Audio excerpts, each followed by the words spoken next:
All right, guys, today we have more PlayStation news and leaks to go over and talk about. We have quite a bit to go over here today.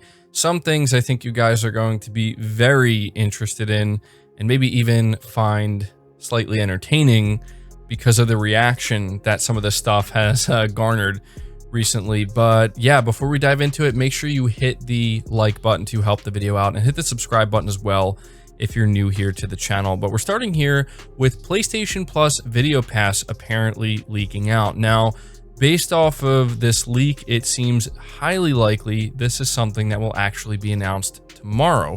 In fact, it could very well be announced by the time this video is uploaded.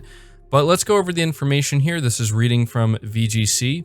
It says a logo for PlayStation Plus Video Pass was published on Sony's official website today, along with the following description on its Polish website, which has now been removed.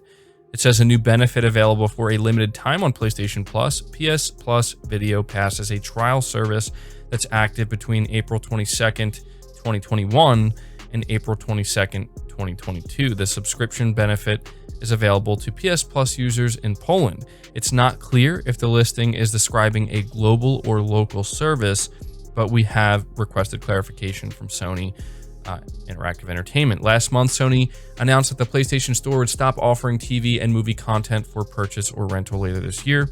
Obviously, you will be able to keep whatever you did purchase, but that goes into effect on August 31st, 2021.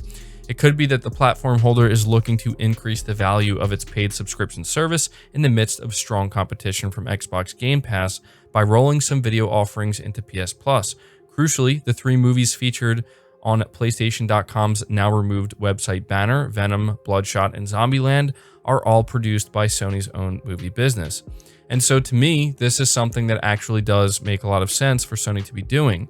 We know that they are all in on adapting their video game IP into not only movies, but TV shows as well. So having something like this on offer does make sense, not just because Sony already makes their own movies, but for that reason as well. I have seen some people kind of laughing at this, saying that this is pretty sad if this is Sony's attempt to compete with Game Pass. I certainly do not think that's what this is. We know that there has been talks of a counterpunch to Game Pass that is rumored to be coming. We know that Jim Ryan even said himself that they're working on something. I think this is, something that's kind of separate from that. I mean, I think it helps definitely boost the value proposition of PlayStation Plus if it is real, if it is going to be announced. We do have to understand this is currently still a leak, but I certainly don't think this has anything to do with Sony's response to Game Pass. I will say, if it is, it's a little bizarre to me because this isn't really something that's going to compete with Game Pass at all. It makes a lot of sense, and as a PlayStation Plus subscriber myself, I'm all for it, right? Like, Sony, if you want to give me some free video content, whether it be movies, TV shows, especially once they start releasing more of their own, movies that are based off of their IP and whatnot, like the Ghost of Tsushima movie, Uncharted even, I'm all for this. I think it just makes a lot of sense. So yeah, let me know down in the comments below what you guys think of this, but we're going to move on from that and talk about Sony Santa Monica hiring for their new IP. It seems that we have a little bit of information about this title revealed through a new job listing. It says something's cooking at Sony Santa Monica Studio, and it's not related to God of War. Back in January, Santa Monica Studio tweeted job vacancies for a new unannounced title. In March, the developer reiterated that it was looking for a lead writer to join its team for the mystery project. While things have been kept tightly under wraps, the folks over at Video Games Chronicle have spotted a new job advertisement that mentions fantasy-based worlds and fantasy-based characters.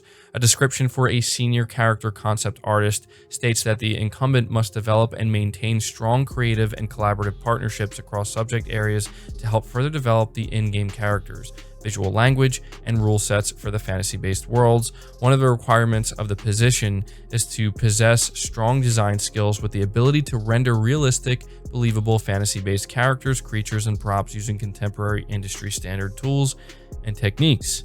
Now, this may not seem that big to some of you, but make no mistake, this is a pretty interesting piece of information regarding this secret new IP that Santa Monica is developing. That is the fact that it's going to be fantasy-based. Now, some people have said that this is for the next God of War.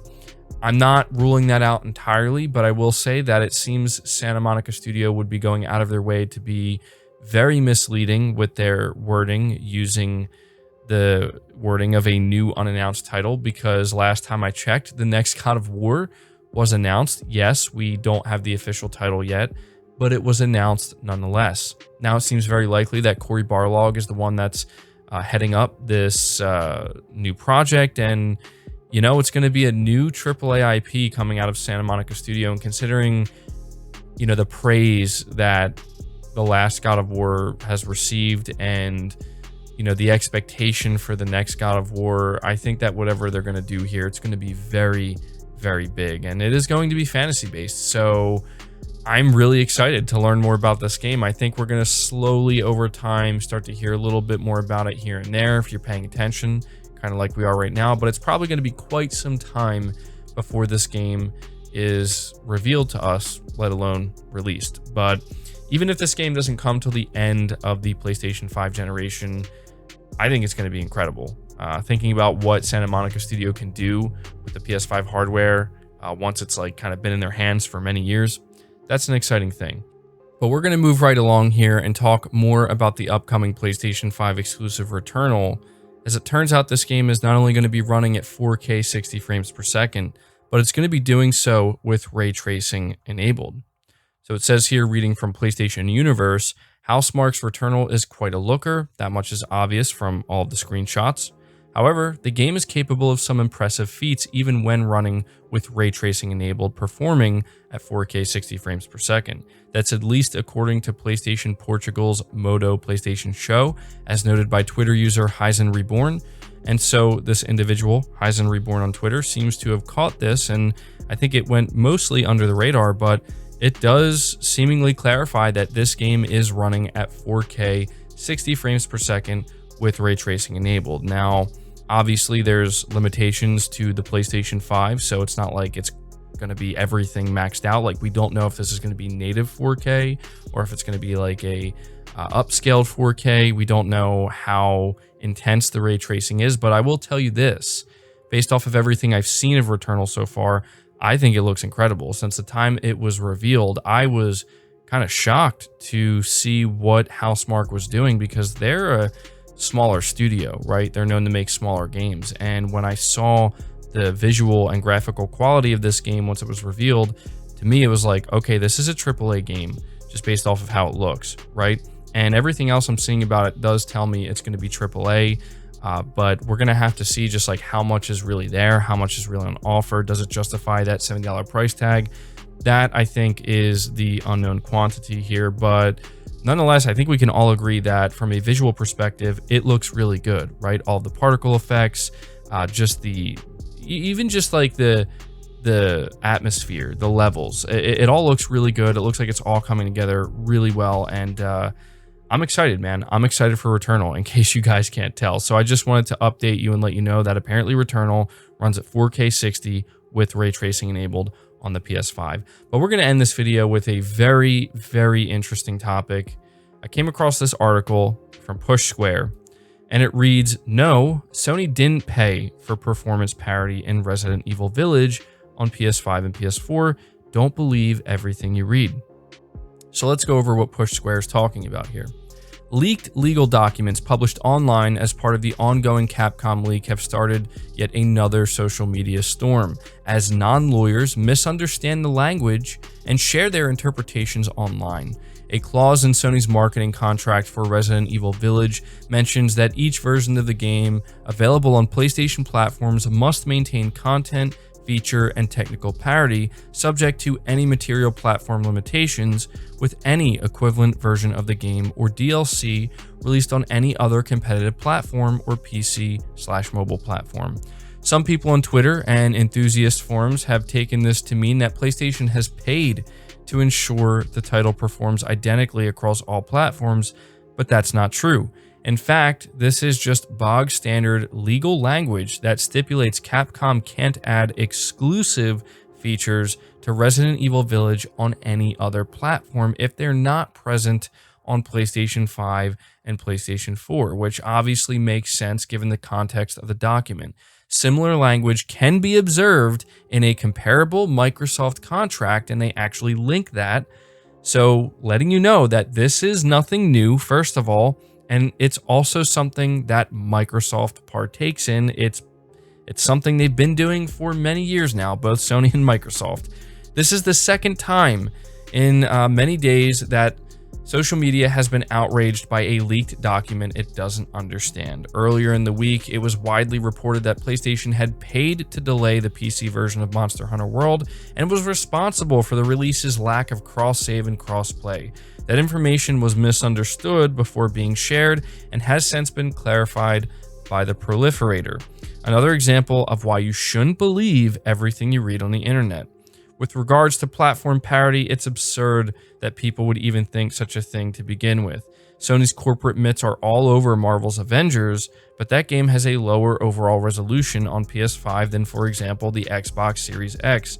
There is a clause within the Resident Evil Village document which states that PlayStation has dibs on adding the game to one of its subscription services, such as PS Plus or PS Now. Again, this is all fairly standard stuff.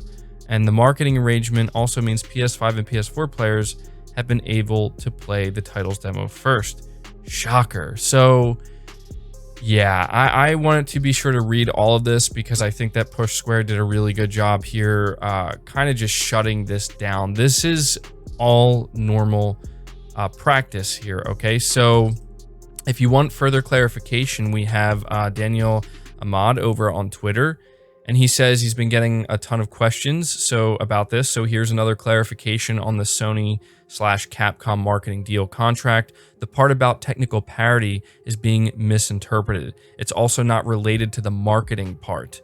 It's a standard clause in both PlayStation and Xbox publisher agreements. And he says, for example, here is the Xbox publisher license agreement, which has the same wording, and it isn't even for a marketing deal. So guys, like, people need to calm down, and I'm telling you, man, like, with the way things have been going lately, it's sad because you can tell that people will literally run with anything they can to try and paint PlayStation in a negative light. I mean, I know that things have been on the up for Microsoft, and I know that Xbox fans are feeling really good, but some fans, unfortunately, and you know who I'm talking about, they try to go out of their way to take something that's a non-issue and make it an issue. And when I tell you that this is a non-issue, please believe me, it's a non-issue. This is something that's been going on pretty much, I mean, since PlayStation and Xbox were a thing. It's standard industry practice. It's nothing crazy. This doesn't mean that Sony is demanding that the Xbox Series X version of Resident Evil Village run at the same exact resolution as the PS5 version and frame rate. That's not what it means. It basically just means that you can't give Resident Evil Village HDR, right? Because that's a feature that the Series X offers, and then not do it for the PS4 or PS5 when that's also a feature that the PS5 offers. That's pretty much what it means. So, you know, I've seen a lot of people getting really worked up over this and basically talking about something that they just don't fully understand. And, you know, I just wanted to take some time here to clarify this and let everybody know that you can calm down.